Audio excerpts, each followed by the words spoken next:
भाजपाचे प्रदेशाध्यक्ष चंद्रशेखर बावनकुळे हे बुधवारी सोलापूर जिल्ह्याच्या दौऱ्यावर येत असून या दौऱ्यादरम्यान माढा लोकसभा आणि सोलापूर लोकसभा संघातील प्रमुख कार्यकर्त्यांच्या गाठीभेटी घेणार आहेत।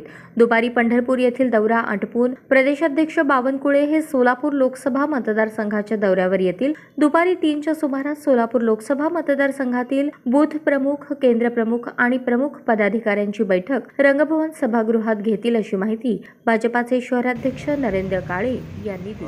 27 तारखेला माननीय प्रदेशाध्यक्ष चंद्रशेखरजी बावनकुळे साहेब यांचा दौरा आहे। हा दौरा प्रामुख्याने लोकसभा प्रवास म्हणून हा दौरा होतोय। सकाळी पंढरपूर येथे बैठक होईल वॉरियर्सची, त्यानंतर 3 वाजता सोलापूर शहरात त्यांचं आगमन होईल। त्यानंतर एक वॉरियर्सची बैठक होईल, नमो चषकच्या नाव नोंदणीचा शुभारंभ होईल।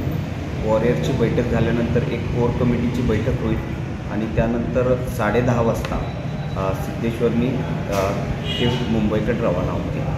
प्रामुख्याने या दौऱ्यामध्ये कार्यकर्त्यांमध्ये अतिशय उत्साह आहे की जो लोकसभा प्रवास माननीय बावनकुळे साहेबांचा चालू आहे त्या संदर्भात ती कार्यकर्त्यांना मार्गदर्शन करण्यासाठी येतात। त्याच्यामुळं कार्यकर्त्यांमध्ये अतिशय आनंदाचं वातावरण आहे आणि लोकसभा जिंकण्याच्या दृष्टीने हा एक महाविजय संकल्प मेळावा असणार आहे। या मेळाव्याला माननीय बावनकुळे साहेब मार्गदर्शन